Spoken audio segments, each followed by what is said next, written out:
ಎಲ್ಲಿಗೆ ಹೋಗ್ತಿದ್ದೀರಾ? ಬನ್ನಿ ಮನೆಗೆ ಹೋಗೋಣ. ಇಲ್ಲ ಶಾನ್ವಿ, ನನಗೆ ಯಾಕೋ ನಡೆದಿದ್ದು ಯಾವುದನ್ನು ಅರ್ಗಿಸ್ಕೊಳ್ಳೋದಕ್ಕಾಗ್ತಾ ಇಲ್ಲ. ನನ್ನ ಶರತ್ಗೆ ಮದುವೆ ಆಗೋಯ್ತಾ ನಂಬೋದಕ್ಕೆ ಆಗ್ತಾ ಇಲ್ಲ. ಏನೋ ಒಂಥರ ಗೊಂದಲ, ತಲೆ ಚಿಟ್ಟು ಹಿಡಿತಾ ಇದೆ. ನಾನು ಅಂದ್ಕೊಂಡಿದ್ದೆ ಬಂದು, ಇಲ್ಲಿ ನಡೆದಿದ್ದೆ ಮತ್ತೊಂದು. ಐ ನೋ ಮೋಮ್, ಬಟ್ ನನಗೀಗ ನೆಮ್ಮದಿ ಬೇಕು. ಆಗಿದ್ದನ್ನೆಲ್ಲ ಡೈಜೆಸ್ಟ್ ಮಾಡ್ಕೊಳ್ಳೋದಕ್ಕೆ ನನಗೆ ಸ್ವಲ್ಪ ಸಮಯ ಬೇಕು.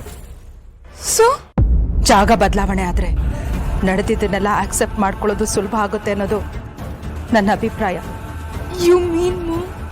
ಒಂದೇ ಸಲಕ್ಕೆ ಇಷ್ಟೆಲ್ಲ ತಡ್ಕೊಳ್ಳೋ ಶಕ್ತಿ ನನಗಿಲ್ಲ ಶಾನ್ವಿ. ಹೆದರಬೇಡ. ಒಂದು ಸ್ವಲ್ಪ ದಿವಸ ಎಲ್ಲರಿಂದ ದೂರ ಆಗಿ ಒಂದು ಸ್ವಲ್ಪ ದಿವಸ ಆಶ್ರಮದಲ್ಲಿ ಇರಬೇಕು ಅಂತ ಅನ್ನಿಸ್ತಾ ಇದೆ. ನನ್ನ ಮನಸ್ಸಿನಲ್ಲಿ ಕುದೀತಾ ಇರೋ ಬೇಗುದಿ ತಣ್ಣಗಾದ್ಮೇಲೆ ನಾನಾಗೆ ಮನೆಗೆ ಬರ್ತೀನಿ. ತಡಿಬೇಡ ನನ್ನ, ಪ್ಲೀಸ್.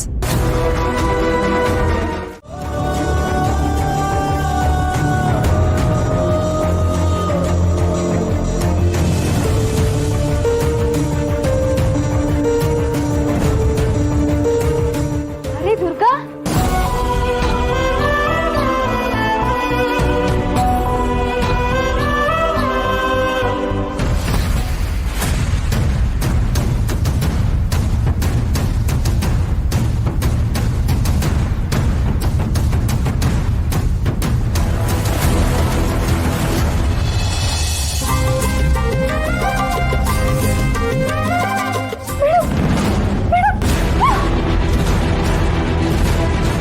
ನಿನ್ನ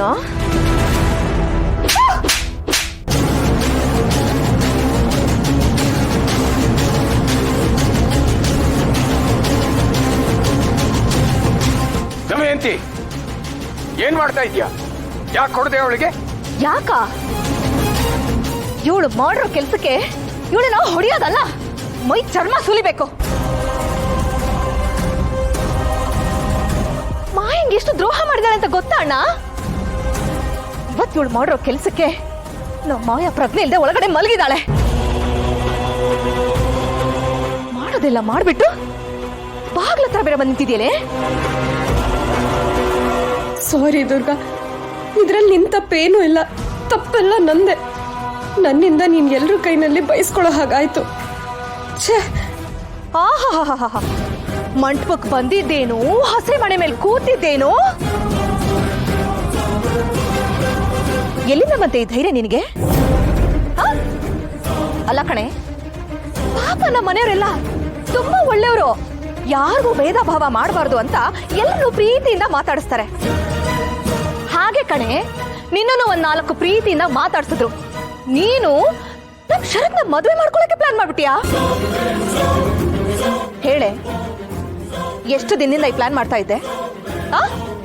ಮೇಡಮ್, ಅದು ಆ ಥರ ಎಲ್ಲ ಅಲ್ಲ ಮೇಡಮ್. ಏಯ್,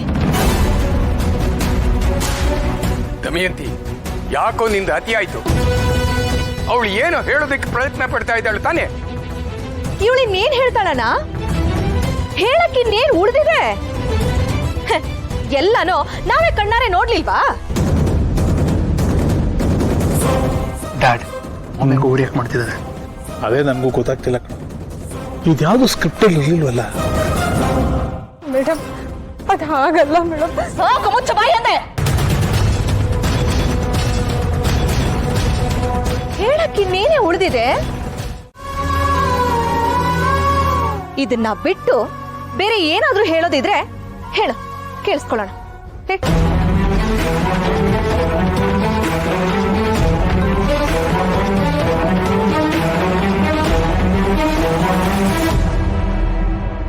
ಯಾರು ನನ್ನ ಮಾತು ಕೇಳೋದಕ್ಕೆ ತಯಾರಿಲ್ಲ.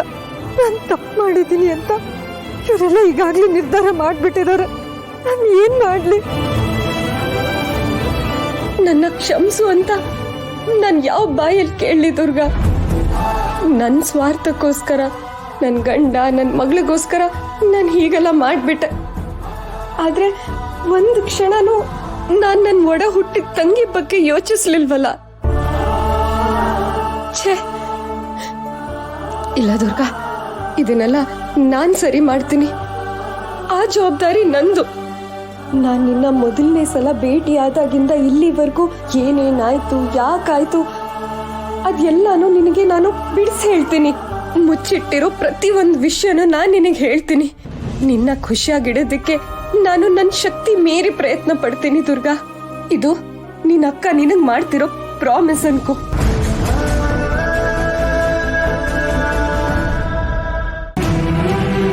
ಮೇಡಮ್, ದಯವಿಟ್ಟು ನನ್ನ ನಂಬಿ ಮೇಡಮ್.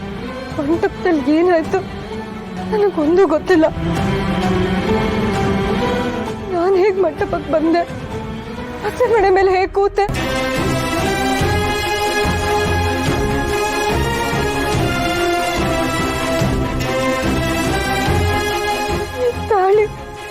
ಈ ತಾಳಿ ನನ್ನ ಕತ್ತಲು ಹೇಗೆ ಬಂತು? ಸಾಕ್ ಮುಚ್ಚ ಬಾಯಿನ. ಮತ್ತೆ ಶುರು ಮಾಡಿದ್ಯಾ ನೀನು? ನೀನ್ ಇದನ್ನೇ ಹೇಳ್ತೀಯ ಅಂತ ನಾನು ಆಗ್ಲೇ ಹೇಳಿಲ್ವಾ? ಈ ತಾಳಿ ಪ್ರಸಾದ ಥರ ಮೇಲಿಂದ ಪವಾಡವಾಗಿ ಬಂದು ನಿನ್ ಕತ್ತಲ್ ಬಿತ್ತು ತಾನೇ? ಏಯ್, ಕೋಳಿ ಥರ ಕೊತ್ತು ಬೇರೆ ಹಾಕ್ತೀಯಲ್ಲೇ. ದೊಡ, ನಿನ್ನ ಈ ಪವಾಡ, ಮ್ಯಾಜಿಕ್ಕು, ಯಂತ್ರ ತಂತ್ರಗಳ ಕೇಳೋದಕ್ಕೆ ಇಲ್ಲಿ ಯಾರು ರೆಡಿ ಇಲ್ಲ ಕಣಮ್ಮ. ದಮಯಂತಿ, ಯಾಕೆ ಹೀಗೆ ಅತಿಯಾಗಿ ಆಡ್ತಾ ಇದ್ಯಾ? ಇವತ್ತು ಇಡೀ ದಿವಸದಲ್ಲಿ ಅನ್ಕೊಳ್ಳದೆ ಇರೋದೆಲ್ಲ ಆಗೋಗ್ಬಿಟ್ಟಿದೆ. ಎಲ್ರೂ ಸುಸ್ತಾಗಿರ್ತೀರ, ಹೋಗಿ ರೆಸ್ಟ್ ಮಾಡಿ. ಅದೇ ಹೇಗಣ್ಣ ಸುಮ್ಮನೆ ಇರಕ್ಕಾಗತ್ತೆ? ಅತ್ತಿಗೆ ಇದ್ದಿದ್ರು ಇದೇ ಮಾತನ್ನ ಹೇಳಿರ್ತಿದ್ರು. ಅಲ್ಲ, ಅತ್ತಿಗೆಗೆ ಈ ವಿಷಯದಿಂದ ಎಷ್ಟು ನೋವಾಗಿದೆ ಅಂತ ನಿನ್ಗೇನಾದ್ರೂ ಗೊತ್ತಿದೆಯಾ ಅಣ್ಣ?